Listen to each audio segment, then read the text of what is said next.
Bienvenue dans la voie d'Aura. Ici, prenons un peu de temps. Un peu de temps pour tendre l'oreille à celles et ceux qui, par leur art, leur présence et leur manière d'être, tracent un chemin de sens.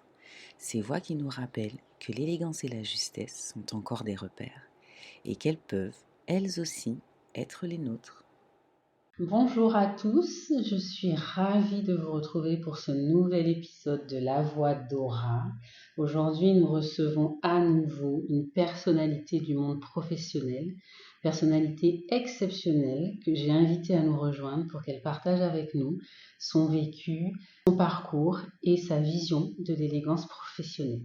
Bonjour à vous. Est-ce qu'il vous serait possible de vous présenter en quelques mots, de nous parler de votre rôle, de votre activité professionnelle, de votre environnement et de votre quotidien? Bonjour Lara. Déjà, merci beaucoup de me permettre d'être parmi vous aujourd'hui et bonjour à tous. Donc moi, pour ma part, je suis entrepreneur. J'évolue dans le monde de la gestion de patrimoine et de l'immobilier. Bon, mon quotidien, c'est un peu d'être derrière l'ordinateur au téléphone en fait, mais j'aime à dire que je développe des idées et des projets en matière de gestion de patrimoine et d'immobilier. Vous êtes derrière l'ordinateur, mais est-ce que vous êtes en contact avec du public, avec des gens? Ah oui, c'est quand même mon quotidien, effectivement. Derrière l'ordinateur, c'est des échanges de mails, mais c'est aussi parfois brandir son téléphone pour pouvoir faire avancer des dossiers, que ce soit dans l'immobilier ou faire avancer des sujets familiaux ou patrimoniaux en matière de gestion de patrimoine. Donc, les échanges avec les clients sont mon quotidien, même si c'est un métier, surtout parce que c'est un métier de service, on est en contact au quotidien avec des clients et des partenaires. Donc on dira que la communication interpersonnelle, ça vous parle. Complètement. Alors, on va développer tous ces sujets au fil de notre interview, de notre échange. Et pour commencer, est-ce que vous pourriez nous dire, nous partager votre vécu, votre ressenti par rapport à la compétence que l'on appelle le savoir-être aujourd'hui en 2025? Pour vous, est-ce que vous diriez que c'est un levier pour les professionnels de votre secteur? Complètement. Complètement, pour moi, le savoir-être, c'est clé. Alors, est-ce que je sais le définir? Je pense que vous serez mieux placé que moi pour le faire. Mais je pense effectivement que c'est clé. Alors, savoir-être, j'avoue que je ne sais pas si je suis très à l'aise avec le terme, mais moi, j'aime bien parler d'intelligence sociale. Parce que j'ai l'impression qu'avec, on va dire, le monde actuel, puisque c'est bien de replacer ce terme savoir-être dans notre monde moderne, aujourd'hui, j'ai vraiment l'impression qu'on a des personnes qui appartiennent à différentes époques. Il y a des personnes qui sont peut-être dans le savoir-être tel que on l'entendait à l'époque, et certains qui pensent ne pas forcément être nonchalant ou ne pas forcément être désinvolte parfois, alors qu'aux yeux de certains autres, ils peuvent l'être. Donc pour moi, c'est plutôt le savoir-être, c'est aujourd'hui, j'ai l'impression que ça tend plutôt à être de l'intelligence sociale, à savoir finalement s'adapter à chacun et arriver à dialoguer avec les différentes personnes que l'on peut croiser, parce qu'il y a une hétérogénéité aujourd'hui qui est, j'ai l'impression, est très importante, et je le vois en clientèle, que ce soit en gestion de patrimoine ou dans l'immobilier. On a des clients qui sont de tout type de catégories socio-professionnelles déjà, et de tout type d'éducation. Et effectivement, on est sur des codes, alors notamment en matière de gestion de patrimoine, sur des codes quand même qui sont assez... c'est sur des choses qui sont assez codifiées, et notamment quand on parle d'aspects juridiques, fiscaux ou d'investissement, c'est des sujets un peu plus sérieux. Et effectivement, il y a beaucoup de personnes qui essaient d'adopter des codes, certains savoir-être, même si c'est pas forcément le leur à la base. Et finalement, c'est des choses que je côtoie au quotidien dans mon activité.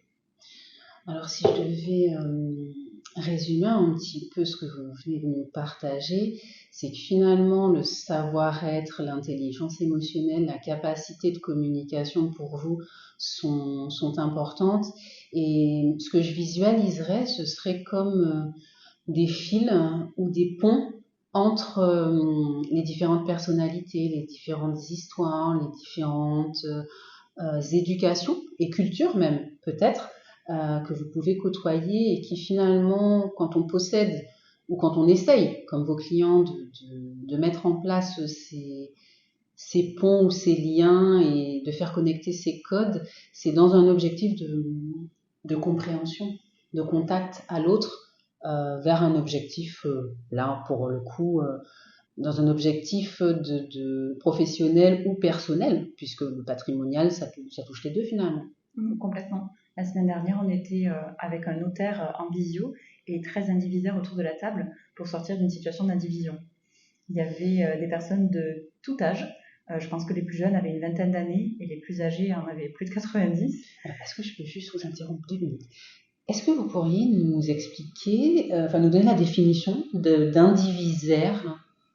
Alors un indivisaire, c'est une personne qui est en fait finalement propriétaire avec d'autres personnes d'un même bien immobilier. Et là, en l'occurrence, dans le cas sur lequel on a été sollicité en termes d'accompagnement, c'était l'accompagnement de différents indivisaires dans le cadre de la gestion d'une succession. On avait des grands-parents qui étaient décédés, certains enfants décédés entre-temps, et puis des petits-enfants autour de la table. Et il a fallu finalement que chacun puisse s'entendre pour pouvoir savoir comment est-ce qu'on allait faire par rapport au patrimoine familial pour en quelque sorte le diviser, que chacun s'entende.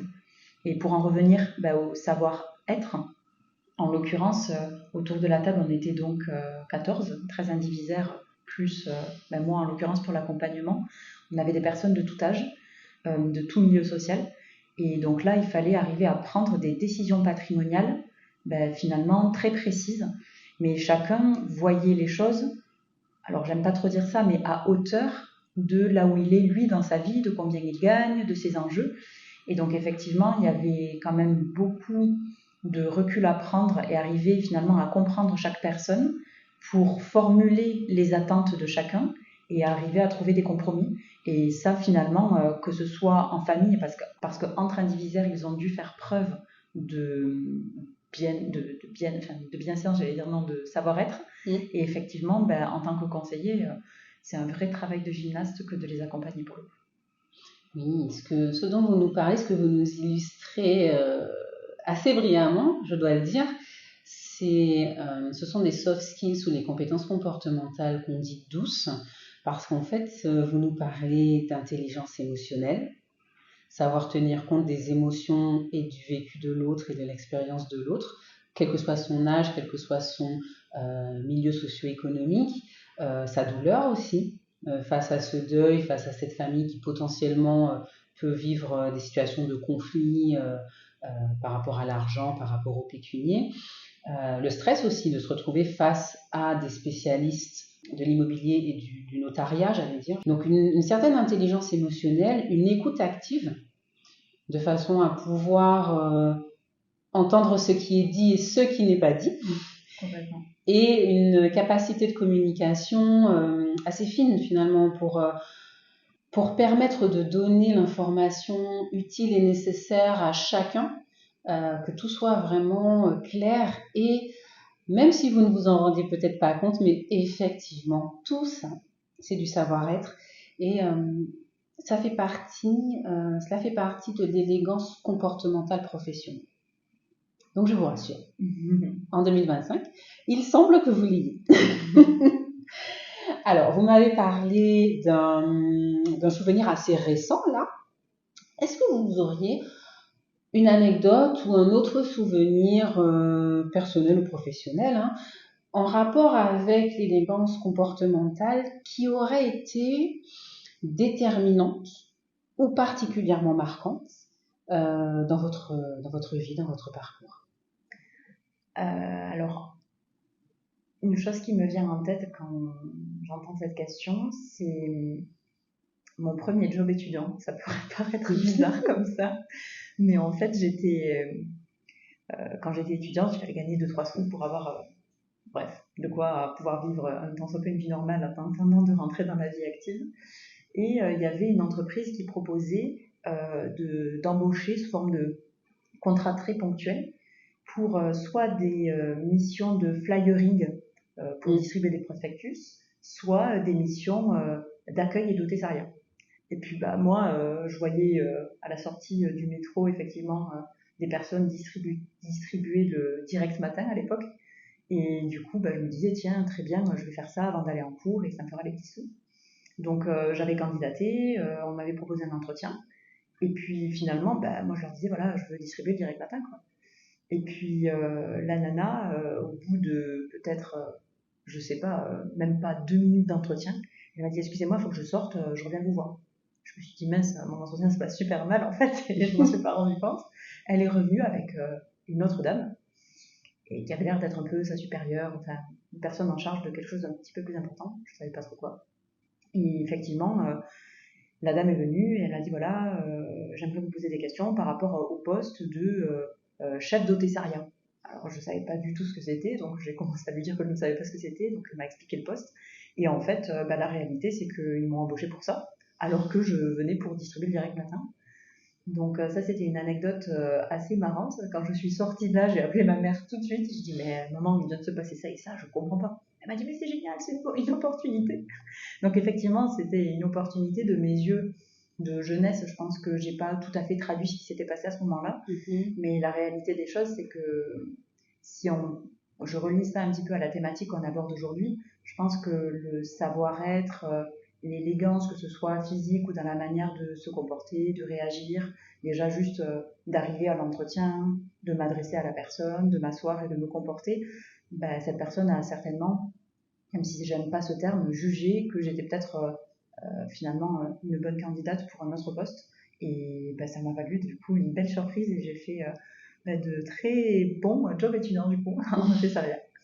Donc c'est une jolie anecdote dans l'innocence en fait de finalement vous n'aviez pas ces compétences-là, les capacités d'analyse, le recul, et c'est normal, vous étiez très jeune, vous avez une opportunité, une porte qui s'est ouverte à vous sans même l'envisager ou l'effleurer quelques secondes, et ces portes se sont ouvertes a priori par rapport à des compétences, des connaissances que vous aviez acquises probablement dans l'enfance avec vos parents, des choses qui vous paraissaient normales et complètement banales et qui ont percuté votre interlocuteur a priori de ma courte analyse du jour.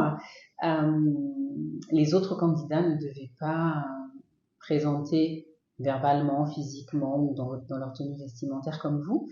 Et donc ça vous a propulsé. Complètement. Et alors ce job, vous l'avez aimé? Ah ok. En fait, ça m'a permis de rencontrer tellement de personnes différentes. Un jour, on était en mission d'hôtessariat, je sais pas moi, au salon d'habitat, et le lendemain, on était en mission d'hôtessariat dans des salons VIP de football ou de rugby. Parfois, c'était des soirées privées, ça dépendait. Et ça m'a permis de côtoyer des personnes que je pense que sinon je n'aurais jamais rencontrées. Donc c'était très riche comme expérience. Ce que je dis parfois, c'est que avoir ces codes dont vous parliez au départ, il y a des codes dans tous les domaines de nos vies. Professionnels, personnels, culturels, quand on va par exemple à l'opéra, ou quand on va au cinéma, ou quand on va au restaurant, etc. Ce que j'explique souvent, c'est qu'on ne se rend pas compte à quel point ça peut être important, et vous venez d'illustrer, et on ne se rend pas compte à quel point ça peut nous faire passer parfois un fameux plafond de verre, parce que certaines personnes se retrouvent lors d'entretiens d'embauche, pour rebondir sur votre anecdote, à essuyer des échecs, à vivre des écueils, en ayant parfois des retours ou parfois pas, et sans comprendre en fait. Vous, à l'époque, vous n'avez pas compris ce qui s'était passé, et le recul vous a permis l'analyse. Et malheureusement, aujourd'hui encore, il y a des gens qui ne comprennent pas et ne savent pas pourquoi.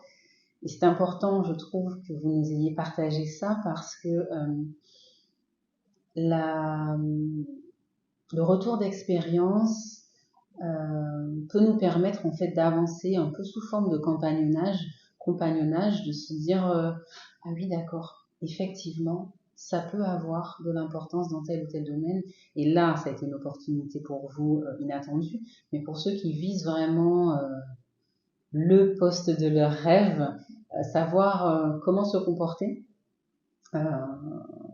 pour moi est est fondamentale. C'est vraiment la pierre angulaire. Comment je me comporte pour pouvoir créer du lien et rentrer en contact avec la personne en face. Alors, ça, cette histoire que vous nous avez partagée, c'est une histoire d'il y a un certain nombre d'années, on ne va pas la chiffrer. Aujourd'hui, comment cultivez-vous ou alors comment transmettez-vous le savoir-vivre, le savoir-être dans votre vie professionnelle ou personnelle? Le cultiver ou le transmettre. Je pense que je pense que je le cultive quand j'en vois les... Enfin, en fait, il y a comme une synergie, j'ai l'impression, qui se met en place quand on a finalement ce savoir-vivre, parce que de l'avoir, ça nous permet de meilleures réussites. En tout cas, dans mon métier. Et du coup, quand je vois, si je reprends par exemple ces 13 indivisaires autour de la table, quand je vois que faire preuve d'analyse, de tact, d'adaptation, et donc finalement globalement de savoir-être, finalement, quand je vois qu'une personne qui au début de la séance était par exemple un petit peu dans l'agressivité, avec une posture plutôt négative, et qui grâce à finalement ma capacité d'adaptation, l'accueil que je vais faire à sa posture, et puis les points que je vais amener petit à petit pour l'amener à une certaine compréhension, quand je vois cette personne se détendre et être de plus en plus positive, je vois que ce savoir-être, ce savoir-dire aussi, parce que ça passe beaucoup par la parole dans mon métier, ça a finalement transformé la posture de la personne et ça va l'amener à pouvoir prendre une réelle décision dans le rendez-vous pour lequel on était autour de la table avec les 13 indivisaires. Et donc je vois que ça porte ses fruits en fait. Et donc cette synergie-là, de voir que quand j'adopte, quand je fais preuve de savoir-être, de savoir-dire, etc., que j'en récolte les fruits, en fait ça me motive pour pouvoir encore faire preuve de ça et pour qu'encore je puisse en percevoir les fruits, etc. Donc je trouve que c'est encourageant. Je sais pas si je sais pas comment j'ai commencé à le cultiver en fait, parce qu'il faut peut-être commencer pour que ça pousse. Mais finalement, quand je vois que qu'en le faisant ça fonctionne, en fait ça m'encourage à le faire. À chaque fois que je vois qu'il y a un petit peu un nœud relationnel ou quelque chose qui pourrait être mieux abouti si il y avait juste ce lien-là qui était fait, ça m'encourage à le faire. Donc je pense que cette synergie-là, ça m'aide à le cultiver. Que vous décrivez, encore une fois, c'est assez impressionnant de vous écouter comme ça, parce que vous n'avez absolument aucune conscience, semble-t-il, de toutes ces compétences que vous avez en élégance comportementale et en étiquette professionnelle. Vous avez su développer une expérience et des capacités d'écoute active, vous avez une certaine intelligence émotionnelle. Et ça a permis finalement que vous sachiez présenter une posture de leadership, parce que les gens ont confiance en vous grâce à ça. Ils ont envie de vous écouter, de vous faire confiance. Le mot, ce n'est même pas ils ont envie, c'est-à-dire qu'ils arrivent avec une certaine crainte, une certaine appréhension, un manque de connaissance vis-à-vis du sujet que vous maîtrisez, et peuvent avoir le sentiment qu'on ne va pas les écouter, qu'on ne va pas tenir compte de ce qu'ils ressentent, de ce qu'ils pensent, ou alors qu'on va utiliser un verbiage qui va les noyer. Et vous avez su trouver, donc moi je dirais que oui, vous avez su cultiver, vous savez le transmettre, ce savoir comportemental, parce que les gens ont confiance en vous, ont confiance en votre compétence et en votre capacité à ne pas tenter de les flouer. Et donc l'énergie positive que vous sentez, la synergie, c'est ça, parce que ils se disent voilà, cette personnalité-là, elle est compétente et elle va m'accompagner et elle va faire au mieux pour moi. Donc ok, je baisse un peu la garde, c'est pas utile comment dirais-je, d'être sur ses ergots, et on va avancer ensemble. Et on revient encore à ce nœud, j'aime bien le mot dont vous parlez, mais là, un nœud positif, ce nœud, ce lien qui se fait entre vous et la personne que vous souhaitez aider et qui a besoin de votre aide. Et c'est ce qui, moi, me fait sourire quand je parle d'étiquette professionnelle, c'est que on ne change pas la personne que l'on est, on essaie juste de créer un lien avec la personne en face, dans un objectif commun. Complètement. Donc, non, c'est très joli, j'aime beaucoup. Et donc, on a beaucoup échangé effectivement autour de ces deux histoires, ces jolies histoires passées et récentes. Est-ce que vous auriez, à la fin de notre interview, une valeur ou une phrase clé peut-être que vous aimeriez nous partager? Oui, nous partager autour de cette thématique. Alors, ce qui m'est venu, ça peut paraître un petit peu puéril dit comme ça, mais toujours faire les choses de tout son cœur. Parce que j'ai vraiment l'impression que l'implication, c'est ça qui change les choses. Et en fait, même si aujourd'hui, de par ma profession, j'ai un certain peut-être savoir-être, savoir-dire, etc., et savoir-faire d'ailleurs aussi, mais même si j'ai pu acquérir ça par exemple, ma profession et les échanges avec les clients, je pense que j'ai pu l'acquérir parce que je voulais faire les choses finalement toujours avec une implication particulière. Être particulièrement impliqué, ça ne veut pas dire les faire parfaitement, mais en tout cas de mon mieux. C'est-à-dire de là où je suis, donner mon maximum, faire les choses de tout mon cœur. Et forcément, est venu à moi très rapidement le savoir-être, parce que c'était nécessaire pour pouvoir faire avancer les services que je proposais et faire avancer les résultats en clientèle aussi. Et donc effectivement, je pense que si on fait les choses avec une implication particulière, on développera forcément les soft skills finalement dont on a besoin pour pouvoir servir le projet en question. Donc vous diriez que ce ne sont pas des choses que l'on vous a imposées, qui ont été, comment dirais-je, mises en place dans la pénibilité, la difficulté, etc., mais qu'elles se sont imposées à vous par ce souci, comme vous dites, de bien faire. Complètement. C'est mon souci d'implication qui m'a fait me dire, mais attends, Maëva, tu es obligée d'aller vers ça. Tu es obligée de développer ça. Et en fait, au début, je l'ai fait inconsciemment parce que le besoin était juste sous mes yeux. Donc, pour y répondre, en fait, il y a les premières, on va dire, et puis j'y suis arrivée petit à petit, et quand j'ai vu que ça portait ses fruits, c'est ce qu'on parlait tout à l'heure, quand on cultive ça et que ça crée une synergie positive, on le développe très très vite après.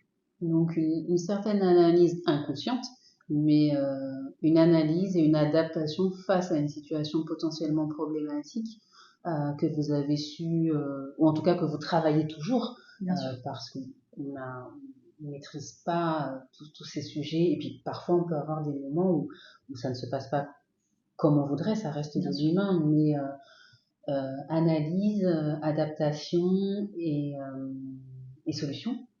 Complètement. Complètement. Chère Maëva, cet entretien a été très riche.